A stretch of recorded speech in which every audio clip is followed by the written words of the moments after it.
আলহামদুলিল্লাহ চলছে মুহররম মাস। এ মুহররম মাসের মধ্যে 5টি আমল কখনো ছাড়বেন না। নবীজি ওয়াদা করে বলেছেন এই 5টি স্পেশাল আমল যদি আপনারা মুহররম মাসের মধ্যে করতে পারেন, সারা বৎসর সুখে শান্তিতে থাকতে পারবেন। আল্লাহ রাব্বুল আলামিন বৃষ্টির মতো রিজিক দিবে, অভাব অনটন দূর করে দিবে। আল্লাহ তাআলা আপনাদেরকে ভালোবাসবে, জীবনের সমস্ত গুনাহগুলো আল্লাহ ক্ষমা করবে, আপনাদের ভাগ্যকে তকদিরকে আল্লাহ পরিবর্তন করে দিবে। তাই অবশ্যই আপনারা এই মুহররম মাসের মধ্যে 5টি বিশেষ স্পেশাল আমল, কোন আমলগুলো অবশ্যই জেনে এই 5টি আমল করতে কখনো ভুলবেন না। আল্লাহর নবীজি এ মুহররম মাসের মধ্যে 5টি আমল কখনো ছাড়তেন না এবং আমাদেরকেও এই আমলগুলো করার জন্য বলেছেন। প্রিয় দিনী ভাই এবং মহিলা, মা ও বোনেরা, চলছে আলহামদুলিল্লাহ মুহররম মাস। এই মুহররম মাসের মধ্যে কখনো আপনি এই 5টি আমল কোনোভাবেই ছাড়বেন না। আল্লাহর নবীজি বলেছেন এই 5টি আমল অবশ্যই মুহররম মাসের মধ্যে তোমরা করো। এই মুহররম মাসটা আরবি মাসের 12 মাসের প্রথম মাস। আল্লাহু আকবার। এবং আল্লাহ রাব্বুল আলামিন 12 মাসের মধ্যে 4টি মাসকে বিশেষ করে সম্মানিত করেছেন। এই বিশেষ সম্মানিত মাসটা হচ্ছে 1 নাম্বার 4 মাসের মধ্যে 1 নাম্বার মুহররম মাস, 2 নাম্বার রজব মাস, 3 নাম্বার জিলকদ, 4 নাম্বার জিলহজ। সকলে বলি সুবহানাল্লাহ। এই মুহররম মাস নিষিদ্ধ মাস। মুহররম মাসের মধ্যে মারামারি, হানাহানি, কাটাকাটি আল্লাহ নিষিদ্ধ করে দিয়েছেন, হারাম করে দিয়েছেন। ও মহিলা, মা ও বোনেরা, আপনারা জানুন করি স্পেশাল আমলগুলো আপনারা কখনো ছাড়বেন না। প্রিয় দিনী মহিলা, মা ও বোনেরা, শুনুন, এই মুহররম মাসের মধ্যে যেই 5টি স্পেশাল আমল কখনো ছাড়বেন না, আল্লাহ রাব্বুল আলামিন অনেক বেশি পছন্দ করবে। 1 নম্বরে যে আমলটি আপনি ছাড়বেন না, আপনি মুহররম মাসের মধ্যে কম পক্ষে আশুরার রোজাটি হইলেও রাখবেন। আশুরার একটি রোজা এর সঙ্গে আপনি মিলিয়ে আরেকটি রোজা রাখবেন। এই 2টি আশুরার রোজা কখনো আপনি ছাড়বেন না। মুহররম মাসের মধ্যে আশুরার একটি রোজা এর সঙ্গে আরেকটি মিলিয়ে 2টি রোজা যদি আপনি রাখতে পারেন 10ই মুহররমের, তাহলে আপনাদের 1 বছরের গুনাহগুলো আল্লাহ ক্ষমা করে দিবে এবং আল্লাহ নিজের হাতে আপনাদেরকে এ রোজার যেই হাদিয়া পাবেন, যে সওয়াব পাবেন, উপহার পাবেন, আল্লাহ নিজের হাতে আপনাকে উপহারটা দিবে। সকলে বলি সুবহানাল্লাহ। এই জন্য আপনি মুহররম মাসের 10 তারিখকে আশুরা বলা হয়, আরবিতে আশারা। এই মুহররম মাসের 10 তারিখের আশুরা রোজাটা অবশ্যই রাখবেন। কয়টা রাখবেন বলে দিচ্ছি। মক্কা থেকে হিজরত করে নবী করিম সাল্লাল্লাহু আলাইহি ওয়াসাল্লাম মদিনাতে যখন পৌঁছলেন, ইহুদিদেরকে দেখলেন একটি রোজা রাখে। তাদেরকে জিজ্ঞেস করা হলো, তোমরা কেন রোজা রেখেছ? তিনারা বলল, এই দিনে মুসা কালিমুল্লাহকে আল্লাহ ফেরাউনের কবল থেকে মুক্তি দিয়েছে বনি ইসরাইলকে, এই জন্যে আমরা রোজা রাখি শুকরিয়া স্বরূপ। আল্লাহর নবীজি বললেন, মুসা কালিমুল্লাহ তিনার আল্লাহর নবী মুসার আমরা বেশি হকদার, অতএব আমরাও রোজা রাখবো। আল্লাহর নবীজিও রোজা রাখলেন এবং সাহাবাই কেরামদেরকেও রোজা রাখার কথা বলেছেন এবং আল্লাহর নবীজি বলেছেন, তোমরা 2টি রোজা রাখো মিলিয়ে, কারণ ইহুদিদের সঙ্গে সাদৃশ্য হয়ে যায় একটি রাখলে। 2টি রোজা রাখবেন। 10ই মুহররম তো রাখবেনই, আগের দিনেরটা মিলিয়ে রাখবেন, মানে 9ই মুহররম এবং 10ই মুহররম 2টা রোজা রাখবেন ইনশাআল্লাহ। তাহলেই আপনি ভাগ্যবান হয়ে যাবেন। আল্লাহ পছন্দ করবে, 1 বৎসরের গুনাহ মাফ হবে। 9 মুহররম, 10 মুহররম, না হয় 10 মুহররম, 11 মুহররম আপনি রোজাগুলো রেখে দেবেন ইনশাল্লাহ। 1 নাম্বার আমল এটা। আচ্ছা, এই মুহররম মাসের যে আশুরার রোজাগুলো আপনি রাখবেন, নিয়তটা কিভাবে করবেন? বাংলাতে নিয়ত করলে চলবে। যেমন যদি 9 তারিখের রোজাটা রাখেন, আশুরার আগের দিনের রোজাটা, তাহলে নিয়ত করবেন আমি আল্লাহর উদ্দেশ্যে, আল্লাহকে সন্তুষ্ট করার উদ্দেশ্যে আগামীকালকে মুহররম মাসের 9 তারিখের নফল রোজা রাখবো। মানে আমি আল্লাহর সন্তুষ্টির উদ্দেশ্যে আগামীকালকে মুহররম মাসের 9 তারিখের নফল রোজা রাখবো।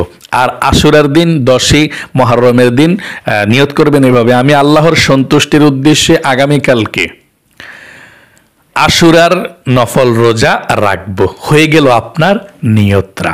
তাহলে 1 নম্বরে রোজা রাখবেন আশুরার রোজা, কমপক্ষে আল্লাহর নবীজি আরো বেশি রোজা রেখেছিলেন, আশুরার রোজাটা কমপক্ষে রাখবেন। নবীজি বলেছেন রমজানের পরে যত রোজা আছে সব রোজা থেকে শ্রেষ্ঠ রোজা আশুরার রোজা। আম্মাজান হযরত হাফসা রাদিয়াল্লাহু তাআলা আনহা বলেছেন নবীজির জীবনে কখনো এই মুহররম মাসের 10 তারিখের আশুরার রোজাটা জীবনে কখনো কোনোদিনও ছাড়েন নাই। সকলে বলি সুবহানাল্লাহ।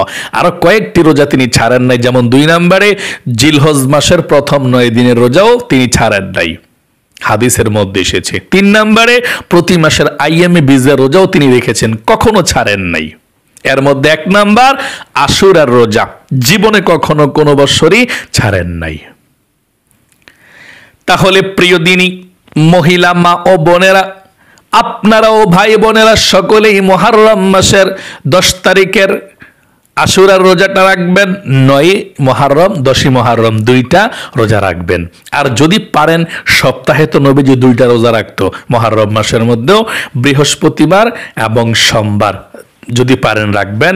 এবং আইয়ামে বীজের রোজাও নবীজি রেখেছিলেন এই মুহররম মাসের আরবি 13 তারিখ, 14 তারিখ, 15 তারিখে 3টা আইয়ামে বীজের নফল রোজাও রেখেছিল। 1 নম্বরে আপনি রোজা রাখবেন মুহররম মাসের মধ্যে, যদিও আপনি 2টি রোজা পারেন, আর আশুরার রোজাটা রাখবেন আগের দিন এবং আশুরার দিন ইনশাআল্লাহ 9 মুহররম, 10 মুহররম।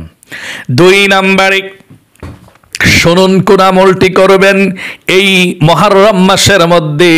আপনি আশুরার দিন নফল নামাজ পড়বেন এবং এই মুহররম মাসের মধ্যে যেই কোনো সময় আপনি নফল নামাজ পড়তে পারেন। রাতের বেলা আপনি দিনে এবং রাতে এই নফল নামাজ পড়তে পারেন। বেশি বেশি করে নফল নামাজ পড়তে চেষ্টা করবেন এই মুহররম মাসের মধ্যে। নবীজি বেশি নফল নামাজ পড়েছিল।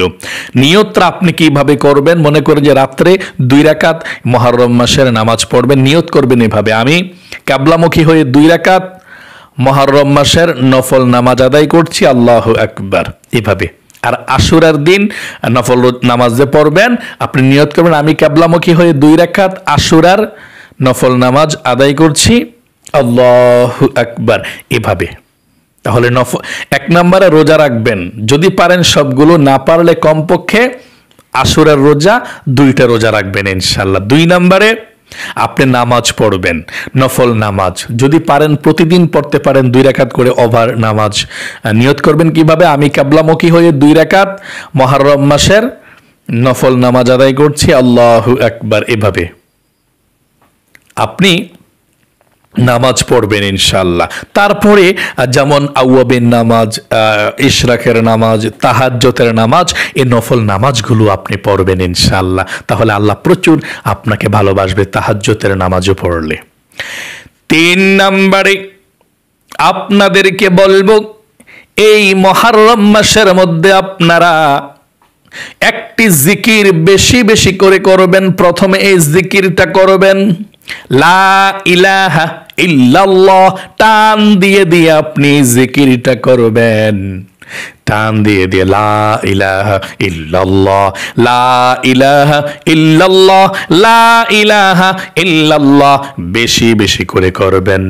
কমপক্ষে প্রতিদিন অথবা রাত যখনই সুযোগ পাবেন 100 বার পড়বেন লা ইলাহা ইল্লাল্লাহ, লা ইলাহা ইল্লাল্লাহ। আল্লাহর নবীজি বলেছেন, ইল্লা ইলাহা ইল্লাল্লাহ যদি কেউ ঈমান এবং ইখলাসের সঙ্গে মন থেকে পাঠ করি, আল্লাহ রাব্বুল আলামিনের আরশে আজিমের নূরের খুঁটি হেলতে থাকে, দুলতে থাকে। আল্লাহ বলেন, রে নূরের খুঁটি কি হয়েছে, কি জন্য হেলতেছস দুলছেছস, কি হয়েছে? নূরের খুঁটি বলে, আল্লাহ তোমার জমিনের মধ্যে একজন বান্দা বান্দি কালিমা তয়্যিবা মন থেকে পাঠ করেছে, লা ইলাহা ইল্লাল্লাহ পাঠ করেছে, আর সে গুনাহগার ব্যক্তিকে, বান্দা বান্দিকে এখনো পর্যন্ত গুনাহগুলো ক্ষমা করা হয় নাই। কি করে আমি স্থির হতে পারি? আল্লাহ তাদেরকে ক্ষমা করে দাও। আল্লাহ বলেন, আমার বান্দা বান্দে কি আমাকে দেখেছে? না, আল্লাহ দেখে নাই। জান্নাত জাহান্নাম না, আল্লাহ দেখে নাই। আমার আল্লাহ রাব্বুল আলামিন বলেন, যে বান্দা বান্দিরা আমাকে না দেখে, জান্নাত জাহান্নাম না দেখে কালেমা পাঠ করেছে, আমাকে স্বীকৃতি দিয়েছে, ও নূরের খুঁটি সাক্ষী থাক, জীবনের যৌবনের সমস্ত গুনাহগুলো আমি আল্লাহ রাব্বুল আলামিন ধুয়ে মুছে ছাপ করে দিলাম। এই জন্যে আপনাদেরকে বলবো, লা ইলাহা ইল্লাল্লাহ বেশি বেশি করে পাঠ করবেন, কমপক্ষে দৈনিক 100 বার। লা ইলাহা ইল্লাল্লাহ, লা ইলাহা ইল্লাল্লাহ, লা ইলাহা ইল্লাল্লাহ 100 বার যখন হয়ে যাবে, সর্বশেষ আপনি পুরোটা কালেমা একবার পড়বেন এভাবে, লা ইলাহা ইল্লাল্লাহু মুহাম্মাদুর রাসূলুল্লাহ সাল্লাল্লাহু আলাইহি ওয়াসাল্লাম। এভাবে আপনি কালিমা তয়্যিবা পাঠ করবেন। 4 নম্বরে, জীবনের সমস্ত গুনাহগুলো আল্লাহ ক্ষমা করবে, রিজিক দিবে, ধন সম্পদ দিবে, বৃষ্টির মতো অভাবকে দূর করে দিবে। আপনি ইস্তিগফার পাঠ করবেন কমপক্ষে প্রতিদিন 100 বার করে। যেমন এতটুকু পারলেই চলবে, আস্তাগফিরুল্লাহ, আস্তাগফিরুল্লাহ, আস্তাগফিরুল্লাহ, আস্তাগফিরুল্লাহ প্রতিদিন আপনি কমপক্ষে 100 বার পাঠ করবেন, দিনে না পারলে রাতে। আস্তাগফিরুল্লাহ, আস্তাগফিরুল্লাহ, এবং আল্লাহকে বলবেন, আল্লাহ জীবনের সমস্ত গুনাহগুলো তুমি ক্ষমা করে দাও। আস্তাগফিরুল্লাহ, আস্তাগফিরুল্লাহ, আস্তাগফিরুল্লাহ, আস্তাগফিরুল্লাহ, আল্লাহ জীবনের সমস্ত গুনাহগুলো ক্ষমা করে দিবে। 5 নম্বরে, সর্বশেষ আপনি দুরূদ শরীফ পাঠ করতে ভুলবেন না। এ মুহররম মাসের মধ্যে আল্লাহর নবীজি বলেছেন, একবার দুরূদ শরীফ যদি আপনি এ মুহররম মাসের মধ্যে পড়তে পারেন, 10টি রহমত নাজিল হবে। 100 বার যদি আপনি দুরূদ শরীফ পড়তে পারেন, 1000 রহমত নাজিল হবে, 1000 গুনাহ মাফ হবে, 1000 নেকি লিখা হবে, এবং নবীজির রওজায় আপনার নাম, বাবার নাম, পিতার নাম এবং গ্রামের নাম পর্যন্ত আল্লাহ রসুলের কাছে ফেরেশতারা হাদিয়াটুকু পৌঁছাইয়া দেয়। আল্লাহ রসুল খুশি হয়ে যায় আপনার এই হাদিয়াটা দরুদরা পেয়ে, এবং আল্লাহর কাছে রহমতের দোয়া করে দেয়। তাহলে অবশ্যই আপনারা দুরূদ শরীফ পাঠ করতে কখনো ভুলবেন না। এই দুরূদ শরীফ পাঠ না করলে আপনার দোয়া কবুল হবে না। আপনি যতই দোয়া করেন, হযরতে ওমরে ফারুক রাদিয়াল্লাহু তাআলা আনহু বলেছেন, যতই মানুষ দোয়া করে, দুরূদ শরীফ যদি পাঠ না করে দোয়া করে প্রথমে, তাহলে সে দোয়াটা আসমান এবং জমিনের মধ্যখানে ঝুলন্ত অবস্থায় থাকে, আসমানে পৌঁছে না। আর যেই দোয়াতে প্রথমে দুরূদ শরীফ পড়া হয়, সে দোয়া কবুল হয়ে যায়, এবং ধন সম্পদ রিজিক আল্লাহ সব দিবে আপনি দুরূদ শরীফটি পাঠ করলে। আপনি বড় দুরূদ শরীফও পাঠ করতে পারেন, দুরূদ ইব্রাহিম, বা ছোট্ট দুরূদ শরীফ যদি পড়তে পারেন, এটাও পড়তে পারেন। সাল্লাল্লাহু আলাইহি ওয়াসাল্লাম, সাল্লাল্লাহু আলাইহি ওয়াসাল্লাম, সাল্লাল্লাহু আলাইহি ওয়াসাল্লাম। এভাবে আপনি এই ছোট্ট দুরূদ শরীফটাও পড়তে পারেন। আরো ছোট দুরূদ শরীফ আছে, যেমন আল্লাহুম্মা সাল্লি আলা মুহাম্মাদি ওয়া আলা আলি মুহাম্মাদ, আবারও বলছি, আল্লাহুম্মা সাল্লি আলা মুহাম্মাদিন ওয়া আলা আলি মুহাম্মাদ। এতটুকু পড়লেও দরুদ হয়ে যায়। প্রিয় দিনী ভাই এবং মহিলা মা ও বোনেরা, আশা করি খুব সুন্দর করে আজকের এই আলোচনাটা শুনতে পেরেছেন। আমি আবারও আপনাদেরকে বলে দেব, এই চলছে আলহামদুলিল্লাহ মুহররম মাস। এই মুহররম মাসের মধ্যে 5টি স্পেশাল এই আমলগুলো আপনি কখনো ছাড়বেন না, অবশ্যই করবেন। আল্লাহর নবীজিও এই আমলগুলো করেছে। আপনার ভাগ্য পরিবর্তন হবে, কপাল খুলে যাবে, আল্লাহ ধন সম্পদ দিয়ে আপনাকে ভরপুর করে দিবে এই আমলগুলো করলে। 1 নম্বরে, আপনি এই মুহররম মাসের মধ্যে যদি বেশি রোজা রাখতে না পারেন কোনো সমস্যা নাই, আপনি কমপক্ষে 2টি আশুরার রোজা, মুহররম মাসের 10 তারিখের রোজা অবশ্যই আপনি রাখবেন, আগের দিন মিলিয়ে 2টি রোজা রাখবেন। এবং 2 নম্বরে, আপনি নফল নামাজ পড়বেন প্রতিদিন, না পারলে রাতে মাত্র 2 রাকাত নফল নামাজ পড়লে চলবে এই মুহররম মাসের মধ্যে। নিয়ত কিভাবে করতে হবে? আমি কিবলামুখী হয়ে 2 রাকাত নফল নামাজ আদায় করছি মুহররম মাসে, আল্লাহু আকবার, এভাবে কমপক্ষে 2 রাকাত হলো নফল নামাজ পড়বেন। বাকি যে নফল নামাজগুলো আছে এগুলো সবই পড়তে চেষ্টা করবেন, আওয়াবিন, ইশরাক, চাশত, তাহাজ্জুদের নামাজ সবগুলো ইনশাআল্লাহ। 3 নম্বরে, আপনি লা ইলাহা ইল্লাল্লাহ জিকিরটা বেশি বেশি করবেন। লা ইলাহা ইল্লাল্লাহ, লা ইলাহা ইল্লাল্লাহ 100 বার কমপক্ষে প্রতিদিন। 4 নম্বরে, আপনি আস্তাগফিরুল্লাহ, আস্তাগফিরুল্লাহ, আস্তাগফিরুল্লাহ, আস্তাগফিরুল্লাহ এভাবে আপনি 100 বার পাঠ করবেন। সর্বশেষ, আপনি দুরুদ শরীফ সাল্লাল্লাহু আলাইহি ওয়াসাল্লাম পাঠ করবেন ইনশাআল্লাহ, যত বেশি পারেন তত, কমপক্ষে 100 বার। আল্লাহ আপনাকে কবুল করুক, মঞ্জুর করুক, এই আমলগুলো সুন্দর করে করার তৌফিক দেখ। এই মুহররম মাসের মধ্যে আপনি সব সময় এই আমলগুলো করবেন ইনশাআল্লাহ। আল্লাহ আপনার জীবনকে সুন্দর করুক, বিপদ আপদ দূর করুক, রিজিকে বরকত দেখ, লক্ষ লক্ষ টাকার মালিক বানিয়ে দেখ। এই মুহররম মাসের মধ্যে আপনার ভাগ্যকে পরিবর্তন করে সুন্দর করে দেখ। সকলে কমেন্ট বক্সের মধ্যে লিখবেন আমিন এবং ভিডিওতে একটি লাইক দিবেন। যারা কমেন্ট বক্সের মধ্যে আমিন লিখেছেন, ভিডিওতে একটি লাইক দিয়েছেন, আল্লাহ তাদেরকে তুমি কবুল করো, মঞ্জুর করো, জীবনে একবার মক্কা মদিনায় নাও, আমিন। আজ এ পর্যন্তই, আবারও অন্য কোনো ভিডিওতে দেখা হবে ইনশাআল্লাহ। সেই পর্যন্ত আপনাদের সকলের সুস্বাস্থ্য আল্লাহর কাছে কামনা করে আজ এখানে বিদায় নিচ্ছি। আসসালামু আলাইকুম ওয়া রাহমাতুল্লাহি ওয়া বারাকাতুহু।